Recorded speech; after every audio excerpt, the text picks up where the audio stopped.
है guys, welcome to my channel. तो सबसे पहले मैं अपने बारे में बता दूं, मेरा नाम सुमित कुमार है और मैंने अभी जस्ट रिसेंट अटेम्प्ट में एग्जीक्यूटिव क्लियर किया और अभी मैं प्रोफेशनल में हूं। तो अब बात करते हैं इस वीडियो के टॉपिक की। इस वीडियो का टॉपिक है how to do writing practice. क्योंकि क्या सबसे मेन पता क्या है, अगर आपको राइटिंग प्रैक्टिस नहीं आती ना तो आपका अटेम्प्ट क्लियर करना बहुत हार्ड हो जाता है। क्योंकि आप जाने कितने भी लेक्चर देख लो, पूरा रिविजन कर लो, लेक्चर देख लो, बहुत सारे टेस्ट सीरीज परचेस कर लो, लेकिन अगर आपको लिखना ही नहीं आता तो आप अटेम्प्ट क्लियर नहीं कर सकते। क्योंकि आपको ना मेन एग्जाम हॉल पे जाके लिखना ही है, और अगर आपने लिखने की प्रैक्टिस नहीं करी तो आप कैसे क्लियर करोगे। क्योंकि कितने लोग क्या करते हैं कि ना लूप में फंस जाते हैं, क्योंकि वो कंटिन्यू लेक्चर देखे जा रहे हैं और कितने ना फिर टेस्ट सीरीज परचेज करते हैं। और पता है, टेस्ट सीरीज परचेस करने का भी कोई सेंस नहीं बनता अगर आपको राइटिंग प्रैक्टिस ही नहीं आती। क्योंकि वहाँ पे ना डायरेक्ट क्वेश्चन मिलते हैं और आपको लिख के देने होते हैं। अगर आपको लिखने का वे ही नहीं पता तो आप कैसे लिखोगे उसको।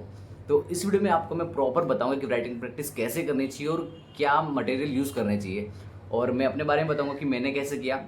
सबसे पहले ना राइटिंग प्रैक्टिस है ना एक सबसे इंपॉर्टेंट पार्ट है। अगर आपको एग्जाम क्लियर करनी है तो आपको कैसे करना चाहिए, एक मैं आपको क्वेश्चन दिखाता हूँ, यहाँ पे स्क्रीन पे ला दूंगा। पहले दूसरी बात कर लेते हैं आपको कैसे करना चाहिए। सबसे मेन, टेस्ट सीरीज, कितने लोग टेस्ट सीरीज परचेस करते हैं तो वो तो बात की बात है। आपका पूरा रिवीजन होने के बाद, लेक्चर खत्म होने के बाद, तब एंडिंग मोमेंट पे अटेम्प्ट जब एकदम क्लियर होता है तब टेस्ट सीरीज परचेस करते हैं। तो उसमें क्या होता है कि एक है ना, टेस्ट सीरीज अगर ऑनलाइन आप परचेस कर रहे हो तो वो ऑनलाइन आ रही है, और कितने लोग तो ना लिखते भी नहीं है, कितने लोग फ्लो में नहीं बैठ पाते क्योंकि वो ऑनलाइन आ रही है। वो एक डेडिकेशन नहीं रहता। लाइव वाला और ऑफलाइन वाला बहुत डिफरेंस होता है।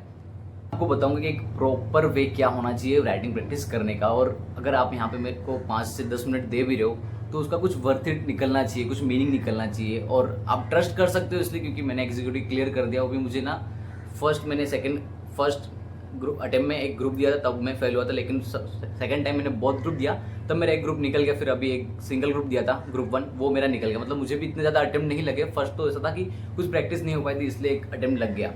तो एक प्रॉपर वे क्या होता है राइटिंग प्रैक्टिस का मैं आपको दिखाती हूँ। यहाँ पे मैं आपको एक क्वेश्चन दे देता हूँ। यहाँ पे देखो, इधर स्क्रीन पे आपका एक क्वेश्चन आया होगा। चलो मैं इसको रीड कर देता हूँ। देखो, agile limited called its AGM on 28 September 2023। The notice of the meeting was posted on 6 September 2023 with reference to the provision of the Companies Act 2030 examine whether the notice given by the company was valid। और यहाँ मतलब मैं बता दूँ, ये question को पता करने का क्या कि सबसे पहले अगर एग्जाम में क्वेश्चन आता है ना, आपको पता करना है कि कौन से चैप्टर से पूछा गया है और किस चैप्टर से रिलेट कर रहा है। तो आपको पता चलेगा कि कौन से प्रोविजन इसमें लिखने। जैसे कि यहाँ पे हमको क्लियर दिख रहा है कि नोटिस की बात की जा रही है, तो उसका एक सेक्शन भी पता होगा। क्योंकि कंपनी लोग कभी भी पढ़ो ना, आपको सेक्शन वाइज पढ़ना चाहिए। क्योंकि ना अगर आपको सेक्शन क्लिक हो रहे हैं तो प्रोविजन बहुत जल्दी क्लिक होंगे और आप फटाफट उसमें लिख पाओगे। तो यहाँ पे नोटिस का सेक्शन पता है आपको 101 होता है। तो यहाँ पे मैंने प्रॉपर एक अपने वे में लिख के यहाँ पे मैं फोटो डालूंगा, तो आप देख लेना और इसको आप रीड करो कि मैंने इसको कैसे लिखा, कैसे प्रेजेंट किया है। और पता है क्या होता है कि अगर एक एक तरीका होता है राइटिंग प्रैक्टिस करने का। कोई क्वेश्चन भी अगर है ना तो उसको लिखने का एक वे होता है। सबसे पहले अपने लिखते हैं प्रोविजन ऑफ द लॉ, या तो प्रोविजन लिखते हैं। उसमें ना अगर कोई सेक्शन है, जैसे कि अभी मैंने अपने बात की 101 सेक्शन की नोटिस की, तो आप पहले उसको एक्सप्लेन करोगे कंपनीज एक्ट में कहाँ है और उसमें क्या प्रोविजन दिएगा। वो लिखने के बाद आप फैक्ट ऑफ द केस लिखोगे। फैक्ट ऑफ द केस पता है क्या है, आपको वो तब लिखना चाहिए जब आपके पास बहुत टाइम है। मतलब कि आपको टाइम की कोई लिमिट नहीं है, थोड़ा सा आपके पास एक्स्ट्रा टाइम लेके चलो, आपने पहले से ऑलरेडी खत्म कर के रखे हैं, तो आप प्रोविजन ऑफ द फैक्ट लिखो, फैक्ट ऑफ द केस लिखो। या तो अगर टाइम कम है तो उसको स्किप करके डायरेक्ट पूरा प्रोविजन लिख के आप हाफ पेज, हाफ या उससे ज़्यादा जितना प्रोविजन उतना लिख के उसको डायरेक्ट कंक्लूजन डालो। कंक्लूजन सबसे ज़्यादा मैटर करता है, क्योंकि आपका एक बार ऊपर का प्रोविजन थोड़ा सा गलत हो गया, लेकिन अगर प्रोविजन के बाद अगर कंक्लूजन आपका सही जाता है ना तो आपको उसके भी 1-2 नंबर मिल सकते हैं। और पता है चेकिंग कैसे होती है, अगर आपका प्रोविजन पूरा सही है तो प्रोविजन के आपको नंबर मिलेंगे, लेकिन अगर कंक्लूजन गलत है ना, कंक्लूजन के नंबर कट जाएंगे। इसलिए आपको ना एक प्रॉपर स्ट्रक्चर में लिखना ही चाहिए। क्योंकि कितने लोग क्या करते हैं, खाली स्टार्ट करते लिख के हाँ छोड़ देते हैं, तो उसमें क्या वो चेकर भी आपको नंबर नहीं दे सकता, क्योंकि उसको भी पता नहीं ना आपने क्या लिखा, और जो भी लिखा तो वो गलत लिखा है। इसलिए एक प्रॉपर वे होना चाहिए। सबसे पहले प्रोविजन डाला, सेक्शन लिखा, कंपनीज एक्ट का जो भी सेक्शन था, जो भी चैप्टर था उसका नाम लिखा, उसका उसको प्रोविजन एक्सप्लेन किया। उसके बाद फैक्ट ऑफ द केस लिखा। उसके बाद कंक्लूजन, और कंक्लूजन है ना थोड़ा सा डिफरेंट भी हो सकता है। जैसे कि अगर ये वाला क्वेश्चन होगा, आप इसका कंक्लूजन रीड करना। मैंने 2 तरह से लिखा, क्योंकि यहाँ पे शॉर्टर नोटिस का था। उसमें ऐसा कि अगर उन्होंने शॉर्टर नोटिस अवेल की होती तो वो दे सकते थे 2 दिन के अंदर, विद इन 48 आवर्स, 2 डेज होता है। और अगर उन्होंने अवेल नहीं की तो वो 2 डेज के अंदर नोटिस नहीं दे सकते, उनको प्रॉपर 21 क्लियर डेज का क्राइटेरिया फॉलो करना पड़ेगा। तो आप ना कंक्लूजन सिर्फ 1 लाइन में 2 लाइन में खत्म मत करो, उसको ना थोड़ा सा 3-4 लाइन में और अच्छी तरह से अपने वे में एक्सप्लेन करो, तो ना सामने चेकर को भी लगे कि हाँ इसने ट्राई किया और अपना बेस्ट दिया। और ये पता है इंटरप्रिटेशन का खेल है, हर एक बंदे की इंटरप्रिटेशन थोड़ी सी अलग हो सकती है। ओवरऑल आइडिया मिल चुका होगा कि हमको पेपर किस वे में लिखना चाहिए, कोई भी क्वेश्चन आता है तो किस वे में लिखना चाहिए। और सबसे, और अगर आप कोई भी चैप्टर पढ़ रहे हो ना, तो सेक्शन बड़ा मैटर करता है। आप है ना उसको सेक्शन, भले से आपको हर एक चीज़ के सेक्शन मत याद करो, लेकिन जो इंपॉर्टेंट होते हैं ना, जैसे कि कोई चैप्टर ही उस पर बेस्ड है। अगर हम बात करें CSR की, उसको 135 सेक्शन, तो आपको कम से कम अगर CSR का क्वेश्चन आ रहा है तो आपको वो तो लिख ही देना चाहिए कि हाँ ये चैप्टर इससे रिलेट करता है और ये सेक्शन से रिलेट करता है। अगर जब आप सेक्शन कोड करते हो ना वहाँ पे, तो आपकी एक अलग इंप्रेशन डालता है, क्योंकि बंदा जो चेक कर रहा होता है ना उसको पता चल जाता है, एटलीस्ट इसको ये पता है कि किस चैप्टर से क्वेश्चन पूछा गया है।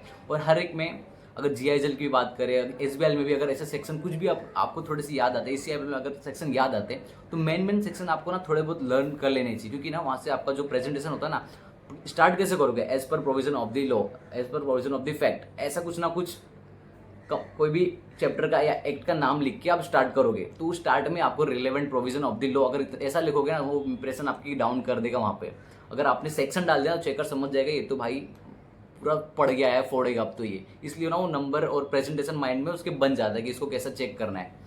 और सबसे मैंने, अगर आपको राइटिंग प्रैक्टिस नहीं पाती है तो ना आप क्या करो, टेक्स्ट में लो और 200 पेज की, 200-300 पेज की नोटबुक बनाओ, और कम से कम राइटिंग प्रैक्टिस तो करनी पड़ेगी आपको ना। डेली 10 से 15 पेज आपको लिखने, और टेक्स्ट में लिया उसके बाद क्या करना है, आपको क्वेश्चन रीड करना है। रीड करने के बाद उसको एक बार देख के लिखने का ट्राई करो, देख के लिखो। और अगर आपको फिर बनने लगता है तो बिना देखे उसका स्ट्रक्चर जो होता है ना उसको फॉलो करने का ट्राई करो, अपने वे में लिखने का ट्राई करो धीमे धीमे, जिससे कि आपको जितनी प्रैक्टिस बढ़ेगी ना उतना आपका खुद से आप लिख पाओगे। और वो सब करने के बाद डेली अगर 10-15 अगर आप क्वेश्चन लिखते हो, जब एग्जाम देने जाओगे ना, जब वो मतलब कि पहले तो 200-300 पेज का जो नोटबुक बना है वो भर दिया, उसके बाद जब अटेम्प्ट आएगा आपका, और अगर आप जब एग्जाम देने जाओगे तब आपको पता चलेगा कि जो आपने इतनी प्रैक्टिस की है ना, तो बहुत ज़्यादा वर्थ इट होने वाली, क्योंकि वहाँ पे जाके क्वेश्चन आप देखोगे ना, ऑलमोस्ट सब पास्ट ईयर के ही क्वेश्चन होते हैं, खाली थोड़ा सा नाम बदल रहा है, उसका वे बदल रहा है, थोड़ा चेंज होता है, लेकिन ओवरऑल आइडिया आपको मिल ही जाता है कि क्या पूछा गया है इसमें, तो आपको वो पता चल जाएगा। फिर आप उसको लिखोगे ना, तो आप ऑलरेडी प्रैक्टिस करके आए हो, तो आपको ना मजा आएगा लिखने में और आप अटेंड कर पाओगे। और सबसे में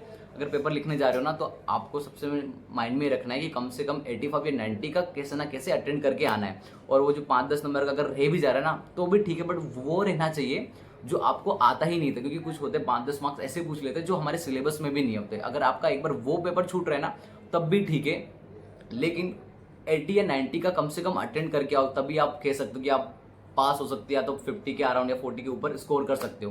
क्योंकि मैंने, अगर आप लिखोगे ही नहीं, छोड़ दोगे पेपर, तो पास होने की प्रोबेबिलिटी भी बहुत कम हो जाती है।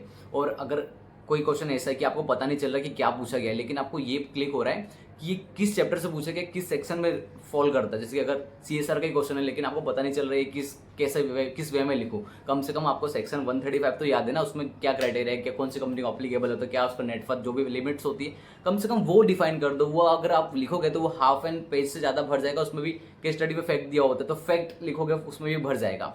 तो एक आपका प्रॉपर वे बन जाएगा। कम से कम आप एक पेज उसमें लिख दोगे ना, तो आपको अच्छे खासे नंबर 1-2 जहाँ 0 मिल रहे होंगे वहाँ पे 1-2 नंबर मिल जाएंगे।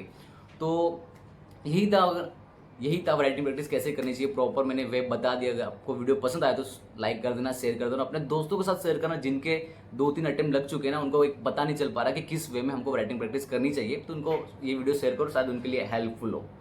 Thank you so much for watching.